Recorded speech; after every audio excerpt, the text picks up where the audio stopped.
శ్రీ మహాగణాధిపతయే నమః. ఈరోజు మనం న్యూమరాలజీ నెమాలజీలో భాగంగా ఎన్ అనేటువంటి అక్షరంతో మొదలయ్యేటువంటి పేర్లు కలిగిన వ్యక్తుల యొక్క స్వరూప స్వభావాలు ఎలా ఉంటాయి, వాళ్ళ జీవిత విశేషాలు ఏ విధంగా ఉంటాయి, వాళ్ళ జీవితంలో జరిగేటువంటి అద్భుతమైన సంఘటనలు ఎలా ఉంటాయి, వాళ్ళు ఏం చేస్తే జీవితంలో ఉచ్చ దశకి చేరతారు, వాళ్ళలో ఉన్న ప్రాబ్లమ్స్ ఏంటి, ఆ ప్రాబ్లమ్స్కి పరిహారాలు ఏంటి అనేటువంటి విషయం గురించి ఇప్పుడు మీకు తెలియచేయడానికి ప్రయత్నం చేస్తాను. మొట్టమొదటగా ఎన్. ఈ ఎన్ అనేటువంటి ఇంగ్లీష్ అక్షరాన్ని కనుక చూస్తే ఆ ఎన్ అనేటువంటి పేరుతో మొదలయ్యేటువంటి కొంతమంది వ్యక్తుల పేర్లని ఉదాహరణగా తీసుకుని మీకు తెలియచేస్తాను. ఫస్ట్ నరేంద్ర మోడీ గారు, మీకు అందరికీ తెలిసిన సుపరిచితమైన వ్యక్తి, భారతదేశ ప్రధానమంత్రి. అలాగే నాగేశ్వరరావు గారు, అంటే అక్కినేని నాగేశ్వరరావు గారు, సినిమా స్టారు, తెలుగు సినిమా చలనచిత్ర పరిశ్రమకి పితామహుడు లాంటి వ్యక్తి. నాగార్జున గారు వాళ్ళ అబ్బాయి, అలాగే ఆయన కూడా మంచి క్రేజ్ ఉన్నటువంటి స్టార్. ఇకపోతే నారాయణమూర్తి, ఇన్ఫోసిస్ నారాయణమూర్తి గారు, అంటే కంప్యూటర్ రంగంలో ఎంతో పేరు ప్రతిష్టలు సంపాదించి భారతదేశ ఖ్యాతిని ప్రపంచం మొత్తం పంచిపెట్టినటువంటి వ్యక్తి. నయనతార సినిమా హీరోయిన్, నందిని, నిహారిక, ఇలా లెక్కేసుకుంటే వీళ్ళ వివరాలు ఎందుకు చెప్పామంటే, ఒకళ్ళు రాజకీయ రంగానికి చెందిన వాళ్ళు, ఒకళ్ళు సినిమా రంగానికి చెందిన వాళ్ళు, ఒకళ్ళు వ్యాపారస్తులు, జనరల్ పీపుల్, అందరూ చాలా మంది చాలా కేటర్స్లో ఉంటారు. అంటే ఎన్ అనేటువంటి అక్షరంతో చాలా వృత్తులు చేసేటువంటి వాళ్ళు ఉంటారు. అయితే వీళ్ళందరికీ కూడా కామన్గా కొన్ని ఫ్యాక్టర్స్ కలుస్తాయి. అంటే వీళ్ళందరికీ కొన్ని లక్షణాలు అందరికీ కామన్గా ఉంటాయి. అలాగే వీళ్ళకి ఉండేటువంటి సమస్యలు అదే విధంగా ఉంటాయి. ఒక్కసారి ఈ ఎన్ అనేటువంటి అక్షరాన్ని కనుక చూడగలిగితే దీంట్లోనే వీళ్ళ యొక్క జీవిత విశేషాలన్నీ ఉండటం అనేటువంటిది చాలా విచిత్రంగా మనకి గోచరిస్తుంది. జాగ్రత్తగా గమనించండి. ఈ ఎన్ అనేటువంటి అక్షరం ఇక్కడి నుంచి మొదలై పైకి చేరింది, మళ్ళీ పడిపోయింది, మళ్ళీ పైకి చేరింది. అంటే వీళ్ళ జీవితంలో కూడా ఇలాగే ఉత్థాన పతనాలు అనేటువంటివి ఖచ్చితంగా ఉంటాయి. అంటే మొదలుపెట్టిన తర్వాత శరవేగంగా ఆకాశంలోకి దూసుకెళ్తారు, మళ్ళీ కొన్ని పొరపాట్ల వల్ల, కొంత ఇబ్బందికరమైనటువంటి గ్రహస్థితుల వల్ల పడిపోతారు, మరలా చిట్ట చివరికి అల్టిమేట్గా పూర్తి స్థాయిలో విజయంతో ఇక్కడ పైకి చేరుకుని ముగిస్తారు. అంటే ఇలా ఉండేటువంటి జీవన ప్రమాణం దాదాపుగా ఈ ఎన్ అనేటువంటి అక్షరంలో ఉన్న వాళ్ళకి దాదాపుగా జరుగుతుంది. అయితే ఎవరికి ఎంత శాతం ఎంత మేర జరుగుతుందనే విషయానికి వచ్చేటప్పటికి వాళ్ళ వ్యక్తిగత జాతకాన్ని బట్టి వాళ్ళ స్థాయి నిర్ణయించడం అనేటువంటిది జరుగుతుంది. కానీ అందరికీ కూడా ఈ ఉత్థాన పతనాలు అనేటువంటివి పీక్స్కి వెళ్ళటం, పడిపోవటం, చిట్ట చివరిగా పీక్స్కి వెళ్ళి విజయం సాధించడం అనేటువంటిది ఈ ఎన్ అనే అక్షరంతో పేరు మొదలయ్యేటువంటి వాళ్ళందరికీ కూడా వర్తిస్తుంది. ఇక వీళ్ళకు ఉండేటువంటి సాధారణమైన లక్షణాలు ఏంటంటే, వీళ్ళు సహజంగానే వీళ్ళకి స్నేహితులు చాలామంది ఎక్కువ ఉంటారు, స్నేహానికి విలువిస్తారు. వీళ్ళలో ఉన్న మరొక విచిత్రమైన విషయం ఏంటంటే, బంధువుల కన్నా స్నేహితులకి ఎక్కువ ఇంపార్టెన్స్ ఇవ్వటం అనేటువంటిది వీళ్ళలో ఉన్నటువంటి మరొక విచిత్రమైనటువంటి విశేషం. అలాగే వీళ్ళు ఎవరన్నా సలహా చెప్తే వింటారు, కానీ వాళ్ళు నిర్ణయం తీసుకునేటప్పుడు మాత్రం వాళ్ళ సొంత ఆలోచనని మాత్రమే బేస్ చేసుకుని నిర్ణయాలు తీసుకుంటారు.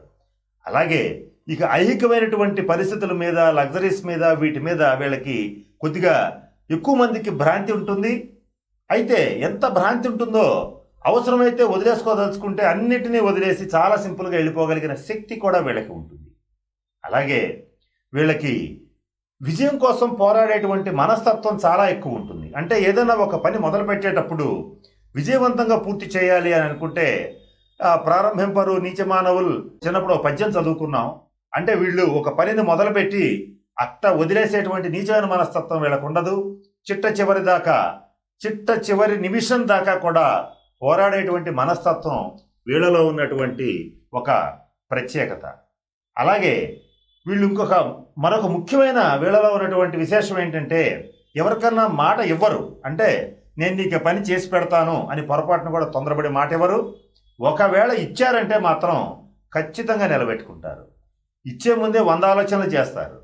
పొరపాటును ఇస్తే మాత్రం పొరపాటును కూడా బెసకరు, ఖచ్చితంగా ఆ మాటని ఏదో ఒక రకంగా బై హుక్ ఆర్ క్రుక్ నెరవేర్చుకుంటారు. అలాగే వీళ్ళకి భావావేశం ఎక్కువ, అంటే వీళ్ళకి ఆవేశం ఎక్కువగా ఉంటుంది.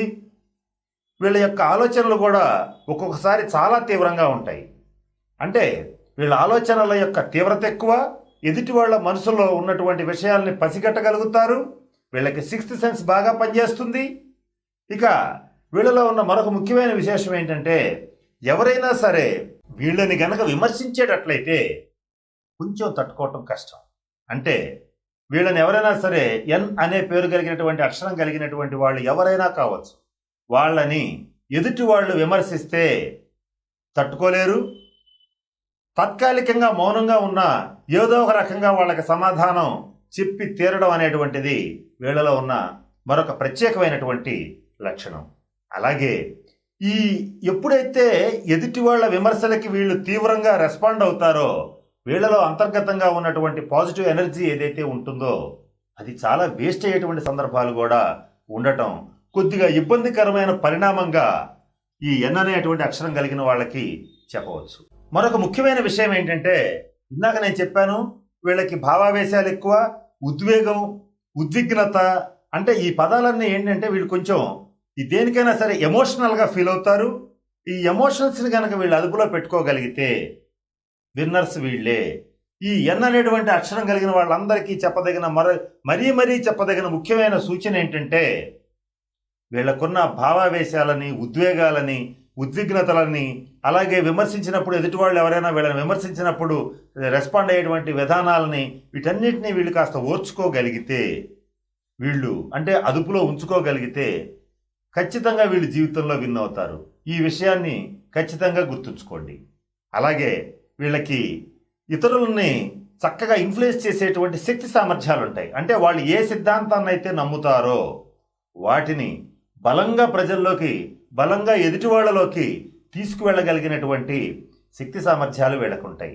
అంటే వాళ్ళు నమ్మిన సిద్ధాంతాన్ని చాలా ఈజీగా ఎదుటి వాళ్ళకి ఎక్స్ప్లెయిన్ చేయగలుగుతారు. ఎక్స్ప్లెయిన్ చేయడంతో పాటుగా వాళ్ళని వీళ్ళ దారిలోకి తెచ్చుకోగలిగినటువంటి నాయకత్వ లక్షణాలు వీళ్ళకు ఉండటం ఒక ప్రత్యేకమైనటువంటి విషయం.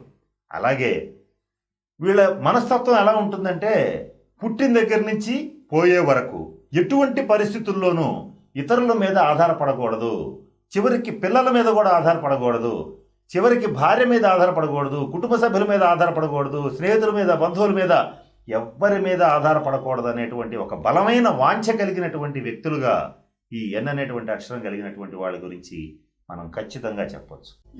ఇట్లా ఈ లక్షణం వీళ్ళకి మనస్తత్వంలో ఉన్నప్పటికీ కూడా వీళ్ళ వ్యక్తిగత జాతక రీత్యా కుజ శని గ్రహాల యొక్క దుష్ఫలితాలు ఉంటే దురదృష్టవశాత్తు వీళ్ళు ఖచ్చితంగా కుటుంబ సభ్యుల మీద, బంధువుల మీద, అందరి మీద ఆధారపడవలసి రావటం కొద్దిపాటి దురదృష్టకరమైనటువంటి పరిణామంగా గోచరిస్తోంది.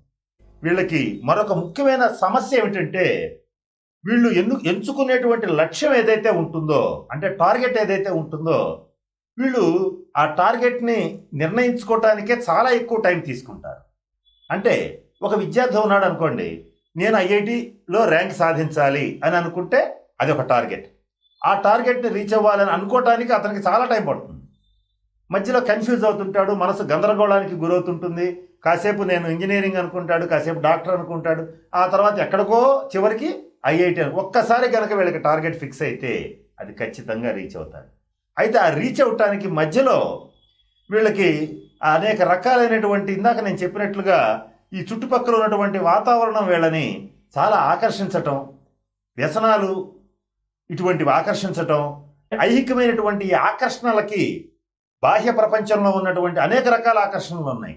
ఈ ఆకర్షణలకి లోనవటం వలన వీళ్ళకి హాఫ్ ఆఫ్ ది లైఫ్ అనేటువంటిది వేస్ట్ అవటం కూడా మనం చాలామంది జాతకాల్లో గమనిస్తున్నాం.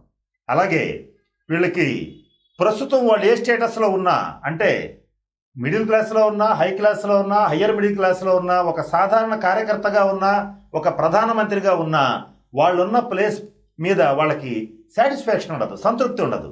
ఇంకా ఏదో చేయాలి అనేటువంటి ఒక తీవ్రమైన అసంతృప్తితో రగిలిపోయేటువంటి పరిస్థితి ఉంటుంది.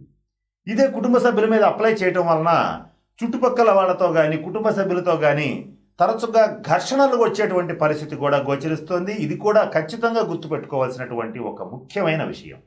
వీళ్ళకున్న మరొక ముఖ్యమైన లక్షణం ఏంటంటే రహస్యంగా ఉంచేటువంటి మనస్తత్వం. అంటే వీళ్ళు ఏ పనైనా సరే రహస్యంగా ఉంచుకుంటారు, వాళ్ళ మనసులో వాళ్లే ఉంచుకుంటారు, కానీ వాళ్ళ యొక్క రహస్య ప్రణాళికల్ని పొరపాటును కూడా బయటికి చెప్పరు. బయటికి చెప్పినట్టు నటిస్తారు. పొరపాటును కూడా వాళ్ళ ప్రవర్తనను కానీ, వాళ్ళు చేయబోయే కార్యక్రమాలను కానీ, వాళ్ళ మనస్తత్వాన్ని కానీ రహస్యంగా ఉంచుకోగలుగుతారు. అదే వీళ్ళకి సక్సెస్ని సాధించి పెడుతుంది. కానీ ఇది ఎప్పుడైతే ఓవర్ అవుతుందో, అంటే ఈ రహస్య ప్రవర్తన అనేటువంటిది కొంచెం హెవీగా ఉండి ఎప్పుడైతే ఉంటుందో వాళ్ళ వ్యక్తిగత జాతకరీత్యా వాళ్ళు దెబ్బతినే అవకాశం కూడా ఉంది. దానికి ఒక ఉదాహరణ చెప్తాను. ఒకవేళ ఒక వ్యక్తి ఎవరికైనా దానం చేశాడు, ఒక వ్యక్తికి, అంటే ఒక సపోజ్ ఒక నాగార్జున అనేటువంటి ఒక వ్యక్తి వేరొక వ్యక్తికి లైఫ్ రిస్క్లో ఉన్నప్పుడు సహాయం చేశాడు అనుకుందాం. కొంత డబ్బు దానం చేశాడు అనుకుంటాం, కొంత సహాయం చేశాడు అనుకుందాం. అది కూడా బయట ప్రపంచానికి, చివరికి భార్య బిడ్డలకు కూడా తెలియకుండా చేసేంత రహస్యమైనటువంటి పరిస్థితి వీళ్ళకు ఉంటుంది. అలా ఉండడం వలన ఆ తర్వాత ఆ వ్యక్తి ఎలాగో ఎవరికీ తెలియదు కాబట్టి వీళ్ళని వెన్నుపోటు పొడుద్దామని పొడిచినప్పుడు వీళ్ళు పడే మానసిక క్షోభ అంతా ఇంతా కాదు. ఈ క్షోభని తట్టుకోలేని స్థితికి వీళ్ళు వెళ్ళిపోయి ఒక్కొక్క సందర్భంలో డిప్రెషన్లోకి వెళ్ళేటువంటి పరిస్థితి కూడా గోచరిస్తోంది. అంటే వీళ్ళ యొక్క రహస్య ప్రవర్తన ఇటువంటి కొన్ని ప్రమాదాలను కూడా తెచ్చిపెట్టేటువంటి పరిస్థితి స్పష్టంగా గోచరిస్తోంది. ఇకపోతే ఇందాక నేను చెప్పినట్లుగా వీళ్ళు ఏదైనా దానం చేస్తే, ఎవరికైనా సహాయం చేస్తే, ఏ సంస్థకైనా విరాళాలు ఇస్తే వీలైనంత వరకు గుప్తదానాలు చేస్తారు. కాబట్టి గుప్తదానాలు చేసేటువంటి వాళ్ళు ఎక్కువగా ఈ ఎన్ అనేటువంటి లెటర్లో ఉండటం ఒక విశేషం. ఇకపోతే వీళ్ళ యొక్క మనస్తత్వం గురించి చెప్పాను. ఇక చివరిగా వీళ్ళ గురించి నేను చెప్పదలుచుకున్న అంశం ఏంటంటే, వీళ్ళు ఏ పని చేసినా ఆవేశం వదులుకొని ఆలోచనతో రిలాక్స్డ్ మైండ్తో కనుక చేసేటట్లయితే ఖచ్చితంగా విజయం సాధిస్తారు. ఈ ఆవేశాన్ని ఐహిక సుఖాల పట్ల, ఐహికమైనటువంటి ప్రపంచంలో ఉన్నటువంటి ఆకర్షణల పట్ల అట్రాక్ట్ కాకుండా, వాటితో వీళ్ళు పతనం కాకుండా గనక వీళ్ళ జీవితాన్ని గనక చూసుకోగలిగితే ఖచ్చితంగా విజయం సాధిస్తారని చెప్పడంలో ఏమాత్రం సందేహం లేదు. ఇకపోతే వీళ్ళ గురించి మరి ఒక 2 విశేషాలు చెప్తాను. వీళ్ళలో ఈ సర్పశక్తి, గరుడ శక్తి 2 శక్తులు ఉండేటువంటి పరిస్థితి ఉంటుంది. అంటే సర్పం పాతాళంలో, బిలంలో, లోపల పుట్టలో ఎక్కడో దాక్కుని ఉంటుంది, అంటే భూమి అడుగునుంటుంది. గరుడ శక్తి అత్యంత ఉన్నతమైన ఆశయాలతో ఆకాశంలో పైకి విహరిస్తూ ఉంటుంది. ఇది గుర్తు కోసం చెప్పాను. అంటే వీళ్ళ యొక్క మనస్తత్వం స్వార్థపూరితంగా తయారైనప్పుడు వీళ్ళ వ్యక్తిత్వం కానీ, వీళ్ళ జీవితం కానీ ఈ భూమి లోపలికి దిగిపోయినటువంటి సర్పంలాగా లోపల ఎక్కడో అడుగున పడిపోయి, మరుగున పడిపోయి కథ ముగించేటువంటి పరిస్థితి ఉంటుంది. అలా కాకుండా భావాలని విశాలం చేసుకుని వీళ్ళు గనక ఈ స్వార్థాన్ని వదిలేయగలిగితే ఖచ్చితంగా తాత్కాలికంగా ఇబ్బందులు ఉన్నప్పటికీ కూడా ఆకాశంలో ఎగిరే గరుడు పక్షిలాగా వీళ్ళు అత్యున్నతమైనటువంటి స్థితికి చేరతారని చెప్పటంలో ఏమాత్రం సందేహం లేదు. మరొక ముఖ్యమైన విషయం ఏంటంటే, వీళ్ళు సంభాషణల్లో కానీ, రాతకోతల్లో కానీ చక్కటి ప్రతిభ కనపరుస్తారు. అంటే వీళ్ళ స్క్రిప్ట్ రైటర్స్గా, మంచి వక్తలుగా కూడా వీళ్ళు మంచి పేరు ప్రతిష్టలు తెచ్చుకుంటారు. మరొక ముఖ్యమైన విశేషం ఏంటంటే, వీళ్ళలో ఎటువంటి వాతావరణంలో అయినా సరే అడ్జస్ట్ అయిపోతారు. అంటే వీళ్ళు కొత్తగా ఒక ప్రదేశానికి వెళ్ళిన చోట వీళ్ళకి చుట్టుపక్కల అంతా వ్యతిరేకమైనటువంటి పరిస్థితులు, వీళ్ళ మనస్తత్వానికి, వీళ్ళ పరిస్థితులకి పూర్తి స్థాయిలో వ్యతిరేకమైన పరిస్థితులు ఉన్నా కూడా వీళ్ళు పారిపోకుండా ఖచ్చితంగా ధైర్యంగా ఎదిరించి పోరాడేటువంటి మనస్తత్వాన్ని కలిగి ఉంటారు. మరొక ముఖ్యమైన విషయం ఏంటంటే, కుటుంబ సభ్యులను ఎదురుగా తిడతారు, చాటుగా పొగుడుతారు. అంటే కుటుంబ సభ్యులందరూ కూర్చున్నప్పుడు కుటుంబ సభ్యుల్ని తరచుగా విమర్శిస్తారు. కుటుంబ సభ్యుల గురించి బయట వాళ్ళకి చెప్పేటప్పుడు చాలా గొప్పగా చెప్తారు. ఇది తెలుసుకోలేక కుటుంబ సభ్యులు వీళ్ళ పట్ల వ్యతిరేక భావాన్ని కలిగి ఉండటం కూడా కొన్ని సందర్భాల్లో జరిగేటువంటి పరిస్థితి స్పష్టంగా గోచరిస్తోంది. ఇవి ఈ వీళ్ళ యొక్క విశేషాలు బ్రీఫ్గా. అయితే ఇవన్నీ ఎందుకు చెప్పానంటే, వీళ్ళలో ఉన్నటువంటి లోపాలను సరిచేసుకుని చక్కగా వాళ్ళలో ఉన్న బెనిఫిట్స్ని కనుక పెంచుకోగలిగితే వీళ్ళు మంచి ఉచ్చస్థితికి చేరుకుంటారు. ఇందాక నేను చెప్పినట్లుగా వీళ్ళందరూ కూడా ప్రముఖులు. అయితే అందరూ ప్రముఖులు ఎందుకు కావడం లేదని గనక ఆలోచించినట్లయితే, వాళ్ళ వ్యక్తిగత జాతకరీత్యా శని కుజులు గనక మంచి స్థానాల్లో ఉంటే ఖచ్చితంగా వాళ్ళ జీవితంలో వాళ్ళ రంగంలో అత్యున్నతమైన స్థాయిలో ఉంటారని చెప్పడంలో సందేహం లేదు. ఒకవేళ శని కుజులు గనక వాళ్ళ జాతక చక్రంలో కొద్దిగా ఇబ్బంది పడేటువంటి, అంటే నీచ అస్తంగత పరాభూతులై దుష్ట స్థానాల్లో ఉండి వీళ్ళకి గనక పాపగ్రహ ఫలితాలు ఇచ్చేటట్లయితే స్వార్థపరులయ్యి సంఘ విద్రోహులుగా కూడా మారేటువంటి పరిస్థితి గోచరిస్తోంది. అయితే ఎవరికి బాగుంటుంది, ఎవరికి శని కుజులు బాగున్నారు వ్యక్తిగత జాతకంలో, ఎవరికి బాగోలేదని తెలుసుకోవడానికి ఒక చిన్న ఉదాహరణ చెప్తాను. ఎవరైతే స్వార్థాన్ని వదిలిపెట్టి విశాలమైన దృక్పథంతో ఉంటారో వాళ్ళకి నవగ్రహాల్లో శని కుజులు బలంగా ఉన్నట్లు లెక్క. ధైర్యంగా ఉంటారో వాళ్ళకి శని కుజులు బాగున్నట్లు లెక్క. ఎవరికైతే శని కుజులు బాగోలేరో వాళ్ళకి స్వార్థం ఎక్కువ ఉంటుంది. వాళ్ళు ఎదుటి వాళ్ళని కొట్టడానికి, తనడానికి, చంపడానికైనా వెనకాడరు. వాళ్ళకి శని కుజులు బాగోనట్లు లెక్క. మరలా ఇక్కడ నేను చెప్పే దాంట్లో మీకు ఒక సందేహం వస్తుంది. ఎవరినైనా సరే కొట్టాలన్నా, చంపాలన్నా, తిట్టాలన్నా ధైర్యం కావాలి కదా అని. ఏ ధైర్యవంతుడు ఎదుటి వాళ్ళని కొట్టడం, తిట్టడం, చంపడం అనేటువంటిది చేయడు. పిరికివాడు మాత్రమే చేస్తాడు. కనుక ఈ శని కుజులు గనక జాతక చక్రంలో బలంగా ఉంటే జీవితంలో ఉన్నతమైనటువంటి శిఖరాలు అందుకుంటారు ఈ ఎన్ అనేటువంటి లెటర్లో ఉన్నవాళ్ళు అని చెప్పడంలో ఏమాత్రం సందేహం లేదు. ఇందాక నేను చెప్పినట్టుగా చాలా జీరో నుంచి స్టార్ట్ అయ్యి ఉన్నతమైన స్థితికి చేరుతారు. మరలా ఎప్పుడో వాళ్ళు చేసిన పొరపాట్ల వల్ల, వాళ్ళ ఆలోచనల వల్ల పడిపోతారు. మరలా చివరికి మంచి ఉచ్చమైనటువంటి స్థితికి చేరుతారు. ఇదే వీళ్ళ జీవితంలో ఉండేటువంటి విశేషం. అయితే నీ శని కుజులు బాగోకపోతే ఇది సమస్య అని చెప్పాం వ్యక్తిగత జాతక చక్రంలో. ఒకవేళ బాగోని వాళ్ళు ఏం చెయ్యాలి అని అంటే, శనికి కానీ కుజుడికి కానీ అధిదేవత అయినటువంటి ఆంజనేయ స్వామి వారి అర్చన, పూజ ఏదైనా సరే ఆంజనేయ స్వామి వారి దేవాలయాన్ని బేస్ చేసుకుని ఆంజనేయ స్వామి వారికి శనికి కుజుడికి సంబంధించినటువంటి పరిహార క్రియలను గనక ఈ ఎన్ అనేటువంటి అక్షరం కలిగిన వాళ్ళు గనక పాటించగలిగితే వాళ్ళకున్నటువంటి వాళ్ళ వ్యక్తిగత జాతకంలో ఉన్న దోషాలు పోయి చక్కగా ఈ పేరు కలిగిన వాళ్ళందరూ కూడా మంచి ఉచ్చమైనటువంటి స్థితికి చేరతారు. అలాగే ఈ శని కుజులు బాగోని వాళ్ళకి సహజంగానే కొద్దిపాటి ఆ లక్షణాలు ఎలా ఉంటాయంటే, అనవసరంగా ఏ రోగము ఉండదు, కానీ ఒళ్ళంతా నొప్పులుగా ఉంటే, వేడిగా ఉంటుంది, పైచ్య తత్వాన్ని కలిగి ఉంటారు. ముఖ్యంగా కాళ్ళు చేతులు లాగేస్తుంటాయి, నొప్పులు పుడుతూ ఉంటాయి.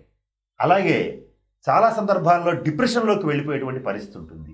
మానసికంగా కొంత గందరగోళానికి గురయ్యి వాళ్ళ జీవిత ప్రణాళికల్ని వాళ్లే డిస్టర్బ్ చేసుకునేటువంటి పరిస్థితి కూడా ఉంటుంది. ఈ లక్షణాలు కనుక ఉండేటట్లయితే, అలాగే వీళ్ళకి ఈ సైనసైటిస్, డస్ట్ అలర్జీ, మైగ్రేన్ వంటి అనారోగ్య సమస్యలు ఉండవచ్చు. నరాల బలహీనత కూడా ఉండేటువంటి పరిస్థితి కూడా గోచరిస్తుంది. ఈ లక్షణాలు ఉంటే వీళ్ళకి శని కుజులు వీళ్ళ జాతక చక్రంలో బలహీనంగా ఉన్నట్లు భావించి నేను చెప్పిన పరిహార క్రియలని పాటించండి. అలాగే వీళ్ళకి ఏదైనా సరే శరీరంలో వ్యాధి అనేటువంటిది కానీ, రోగం అనేటువంటిది కానీ వచ్చినప్పుడు మీరు దీనికి సంబంధించిన మందుల్ని, అంటే ఆ ట్రీట్మెంట్ని తీసుకుంటూ వీళ్ళ ఆహారంలో భాగంగా తేనె, నిమ్మరసం ఉదయాన్న పరగడుపున తీసుకోగలిగేటట్లయితే వీళ్ళ నరాలు అత్యంత ఉత్తేజితంగా పనిచేస్తాయి. శక్తి సామర్థ్యాలు ఎప్పుడైతే మనిషికి ఉంటాయో విజయాల్ని సాధించగలుగుతారు. అలాగే వీళ్ళు తినాల్సినటువంటివి ఆహారాలు ఏమిటంటే ద్రాక్ష, జామపండు, ఇటువంటివి విటమిన్ సికి సంబంధించిన ఫ్రూట్స్ మంచి ఆరోగ్యాన్ని ఇస్తాయి. అలాగే ఉసిరిక, ఆకుకూరలు, ఇటువంటివన్నీ కూడా వీళ్ళకి మంచి ఆహార ఔషధాలుగా పనిచేస్తాయి. వీళ్ళకి ఏమైనా సరే వ్యాధులు వచ్చేటట్లయితే వాటిని తగ్గించడంలో ఇవి కూడా సహాయం చేస్తాయి. ఒకవేళ వ్యాధులు లేకపోతే జీవితంలో రాకుండా చేస్తాయి. కనుక వీళ్ళు ఈ రకమైన ఆహారాలు తీసుకుంటూ నేను చెప్పిన పరిహారాలు చేసి వీళ్ళు జీవితంలో మంచి ఉచ్చస్థితికి చేరాలని, చక్కటి కుటుంబంతో చక్కగా వాడి ఆయురారోగ్య ఐశ్వర్యాలతో, అష్టైశ్వర్యాలతో తొలతోగాలని, మంచి పదవితో చక్కటి పేరు ప్రతిష్టలు పొందాలని ఆ పరమేశ్వరుని ప్రార్థిస్తున్నాను. స్వస్తి. ఈ వీడియో కానీ మీకు నచ్చినట్లయితే లైక్, కామెంట్, షేర్ చేయండి. మరిన్ని అప్డేట్స్ కోసం సబ్స్క్రైబ్ చేయండి.